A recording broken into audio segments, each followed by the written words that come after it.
Let's think about that for a minute. All these girls are watching this, and I think women are meaner to each other than men are to each other. Because women are pretty judgmental. And I'm not trying to bully women. Just saying that y'all cut people. But the great thing that I learned about being bullied and the fact that I was tormented and harassed, and even in a Christian school, right? Because God loves everybody but gay people. Yeah, that's why he created 10% of the world's population to be gay.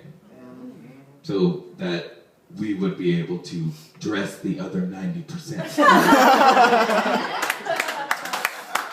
I mean, on the 7th day he rested. He knows what he's doing.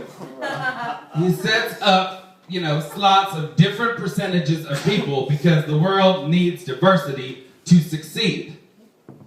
That's right. There you go. Because if you don't have people in your life that are multicultural and come from different backgrounds, you're boring. And that's something that I refuse to be. Because I only have so many years left on this earth, and I guarantee you that I'm going to use every single minute. I'm going to meet as many people as possible, and I'm going to make one new person laugh every day. That was my commitment to God. When I knew as a child that I was being bullied and I didn't know what to do, I didn't have any way out of it. Because I got bullied at home, I got bullied at school, I got bullied, and all I ever wanted was people to like me. Like the people that would make fun of you and say the most horrible things to you, you would just stop and be like, and try to laugh and be like, but I really want to be their friend. That is the most messed up thought process I've ever seen in my entire life. Why do you want to be their friend? They're horrible people. That's like me going up going, I would love to hang out with Courtney Love. And not that I'm saying anything bad about Courtney Love, it's just a stereotype that you can use. God, it's hard to be a comic when you can't bully and you're talking about bullying. I mean, really, without being completely depressing, you gotta say something about somebody, and I figure she's not realizing what we're talking about. She's still trying to put together them dull parts.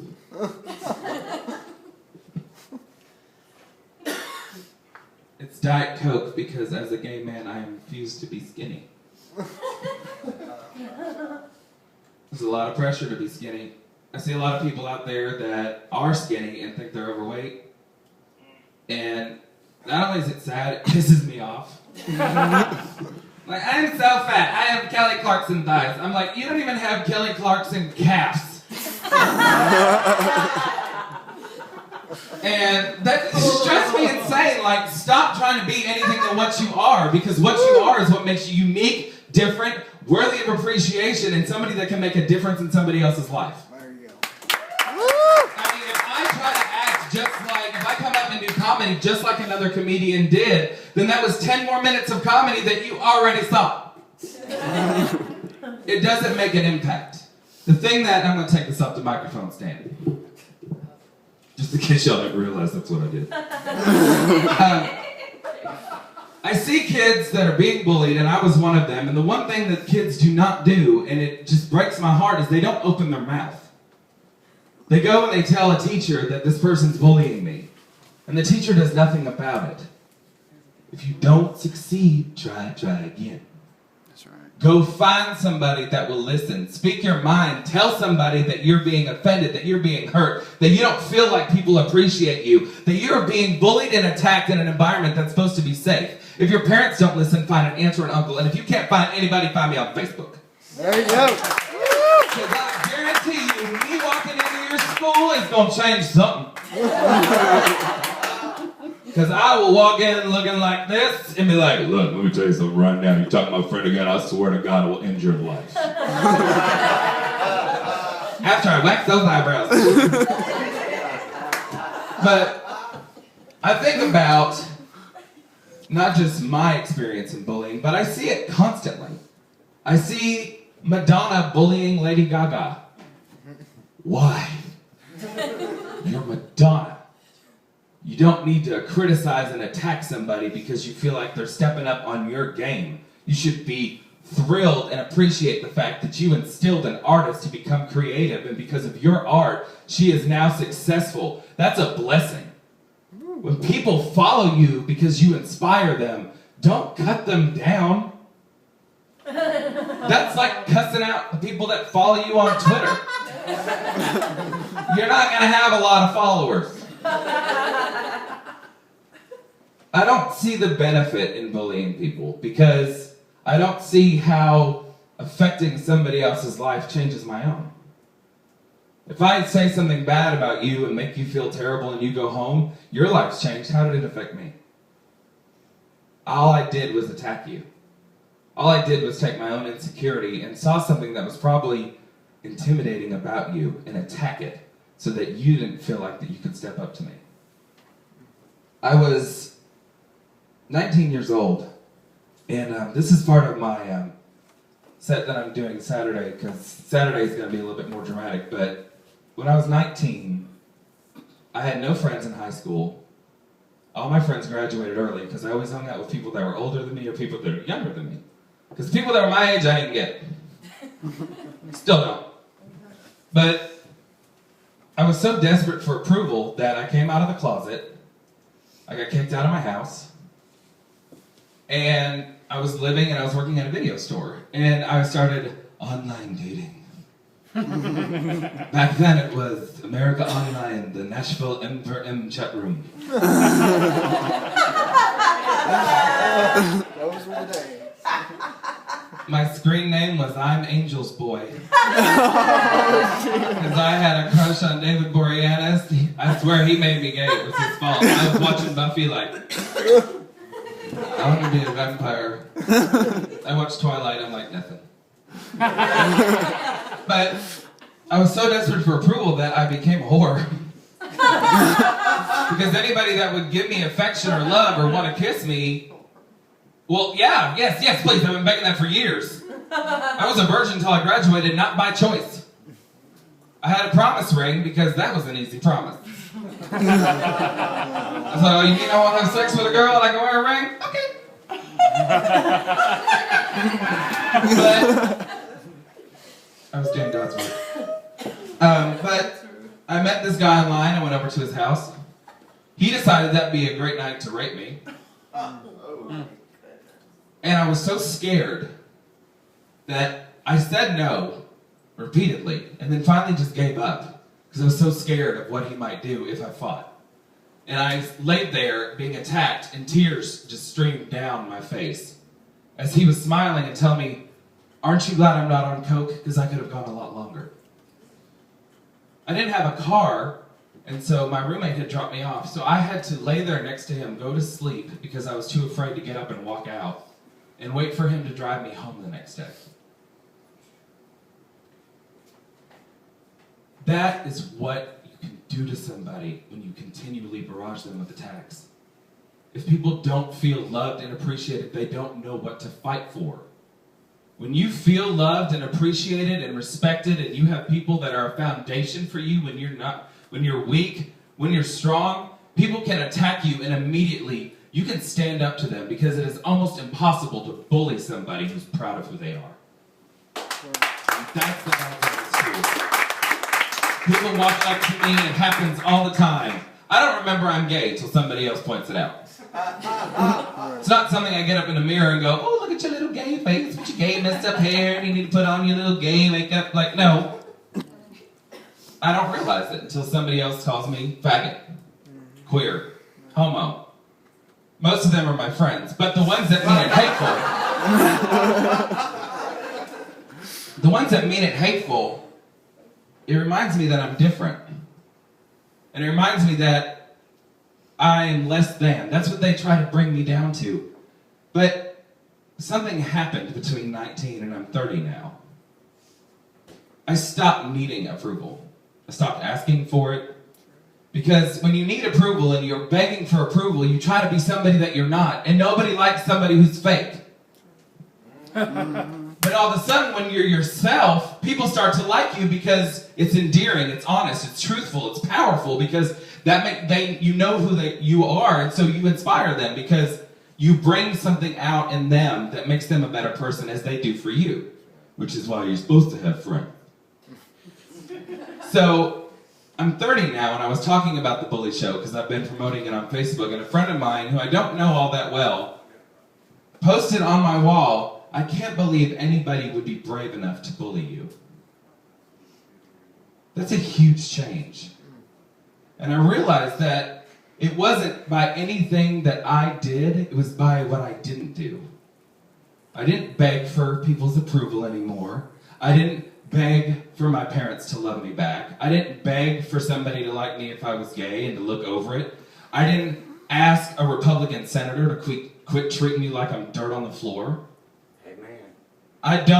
That to me, I don't think that I don't think most Republican people that say this stuff, and they're not always Republican, sorry, but I don't think they actually believe that. Do you really think everybody that gets up and says stuff about gay people, do you think that, gays shouldn't have rights, they shouldn't be able to get married, they shouldn't, we're doing it anyway, whether or not we have a piece of paper, so it's happening. It's like saying, well, I don't think there should be any rain. But, think about it. But what they do is they pander to the fears of less educated people. That's how you get votes, is by getting up and trying to convince everybody that I'm going to stop this from happening. Because the people that are voting that actually believe that Rick Santorum is going to change it and make it so no gay people will be allowed, they probably shouldn't be voting. If you think that you can elect somebody in office which is going to disappear 10% of the population, where's your head? And that's why I can't think that anybody would honestly feel that, because you see them, they get up and they're like, I have gay friends. I'm like, I want to meet your gay friends because we need to talk. I'm like, if you have a gay friend and you're straight and you spend your whole day getting up talking bad about gay people, your gay friend is either madly in love with you and stupid. Because when you got a crush, you accept a whole lot more flaws. Or they're not really gay and they're just posing. Because I don't think anybody would get up and vote to take away their own rights if it didn't serve them in some other way. I find it funny that people call it gay rights, and I like to call it gays should already have. I don't think I should have to fight to be what I was born to be. I don't think you should have to fight to who you were born to be. I don't think you should have to fight to be who you were born to be. Unless you're a serial killer, I think you should just be yourself, because those are the people that I like. Those are the people in my circle. Those are my friends, the ones that know who they are. Because I don't have time to teach you who you are if you can't figure it out yourself. We all have friends like that. Let's just be honest. They have a truck and you need them sometimes. I think... Oh, and we were talking about cyberbullying earlier. Grow a pair. Two things I hate about Facebook. One is when you send out an obligatory message that one person is supposed to understand that starts with, some people should learn to keep their mouth shut. I'm like, the rest of your 620 friends want to know who the hell that was. And then my favorite. I have made some changes in my life and some deep decisions. I will be removing people from my friends. If somebody deletes you off Facebook and you get upset, you need to learn there are more important things in life. If you delete me off Facebook, bye! I have got too much going on to worry about why all of a sudden I can't be your distant friend. And the people I went to high school with, get this, even my friends, one of them is now a very devout Christian, and I respect him deeply. Because I sent him a friend request, and he sent it back to me, and he said that he couldn't accept my friend request because I was openly gay. But, and this is the difference, and this is when, this is my lesson, this is my moment in time. I respect him because he sent me an email that told me that he could not publicly be my friend because he did not want to endorse my lifestyle. And although that offended me at first. I thought about it, and I realized that the way he did it was very kind, considerate, appreciative, and although we agree differently, or we agree to disagree, I guess you could say, I don't hate him because his beliefs are that devout and he knows why he believes what he believes. And I know that a lot of you are thinking that that's so, like, you should just fight through that and da-da-da-da-da. I believe that gay people should have rights. As an American, I can shout that from the top of my lungs. If he's a devout Christian and really can't do that with his faith because he believes that wholeheartedly, but he can still respect me as a person, I appreciate him for standing up for what he believes. And that's what being an American is about, is being able to say what you believe. As long as what you say and do does not affect the civil liberties of somebody else, then you're free to do that. That's freedom of speech. That's being an American. But the minute that you come and attack me or assume that if I get married, the whole situation and marriage will decline, I'm like, why?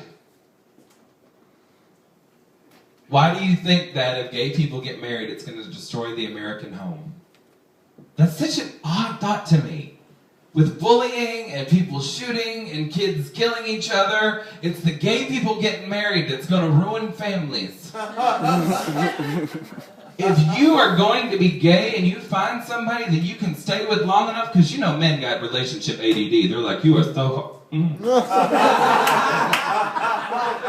gay men can stay together long enough and pay $100,000 to adopt a child. I think they're going to love him. It's not like they got stuck with it. It's not like they got drunk one night and oops. That's different with lesbians because they fall off the wagon all the time. I'm just saying, I've heard it happen a lot more than I have for gay men. And lesbians take this as a lesson. If you fall off the wagon, you will get pregnant. And they're like, what's a condom? But, like, I got so lost.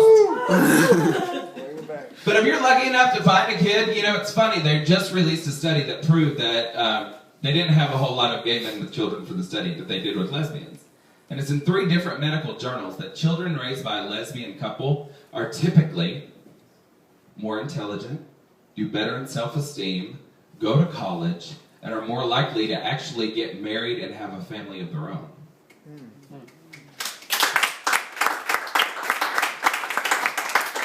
So, there are studies out there that prove that gays raise good kids, but we're still destroying marriage. It's still happening. And I'm like, okay, well, let's think of another thing. Like, maybe gays getting married isn't destroying marriages. Maybe it's destroying other people's marriages. No. I can't imagine me getting married and all of a sudden the couple down the street just driving by and be like, you know, ever since they got married and started trimming those azaleas, you just haven't been the same, George.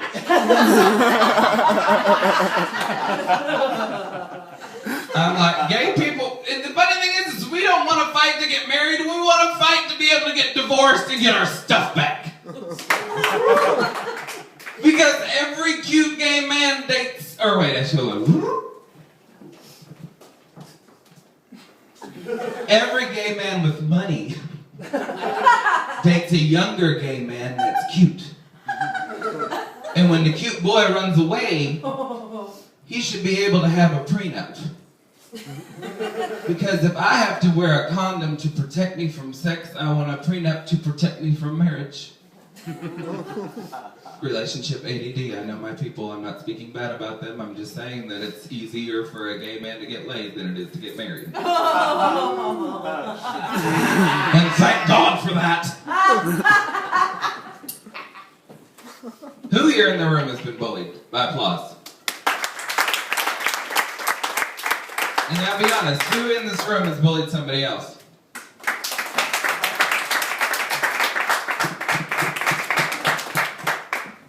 It's amazing how that cycle works, isn't it? One of the things that I got to do, and how am I doing on time?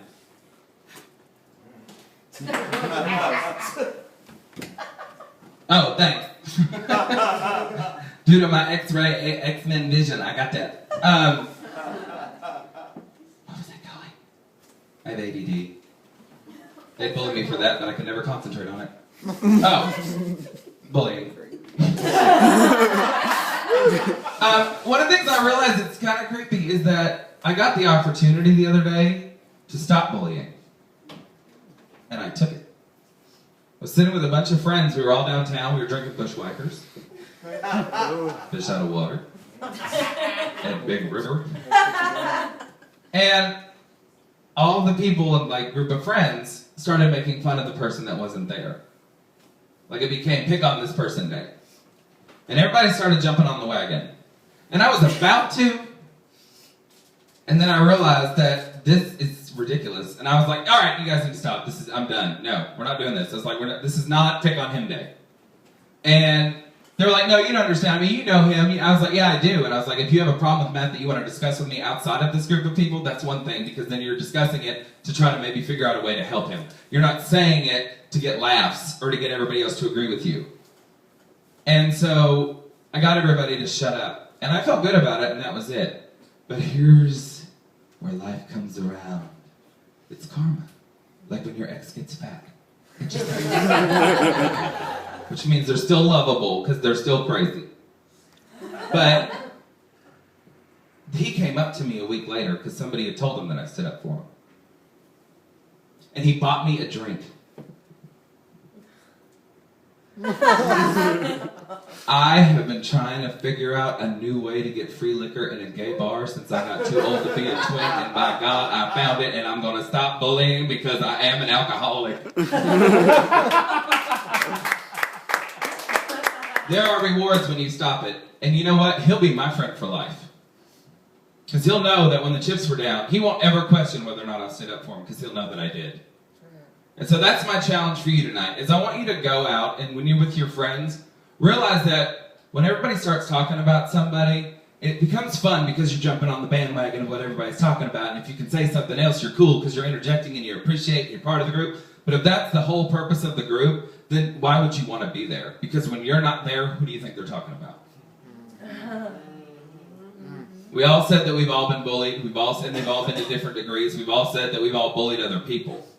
So I think my awareness moment in this is that realize that none of us is either guilty or without guilt. But the thing is that sometimes when you learn a lesson and you actually apply it to your life, I'm not talking about that gym membership you get every New Year's and fizzles out by February. Guilty. But take that moment and realize that you have the power to stop somebody else from being hurt, because I know that every single one of us has gone home with tears in our eyes, or angry, or wanting to punch a wall, or completely distraught because someone we trusted said something about us that really broke us because we love them. And so, I want you to know one more thing. I wrote a poem about myself. And the first time I read it, I left the bar. I was at Spanky's doing an open mic night, and I started crying. Because I said a whole lot of stuff about me that I don't think I really ever wanted to say out loud. But I realized that after I read it, that it became very empowering. Because if people know this stuff about me, then they know that they can bring it up, and I've already said it on a microphone. So if you're going to say it backstage, aren't you brave? I am a single ginger and fluorescently white. Slightly stocky, comic by night. Attention craving, banker by day. Wants to be a dad, and I'm obviously gay. I had allergies, asthma, and my ADD. Nervous breakdown at 11. That was me. I'm happy cooking in the kitchen with my golden girls and designing women. I'm a cigarette and alcohol flunky, former coke and crystal meth junkie. I was so skinny. But there's nothing better than coloring an entire Muppet Babies coloring book for 4 days. Talk about drugs making your life wonderful.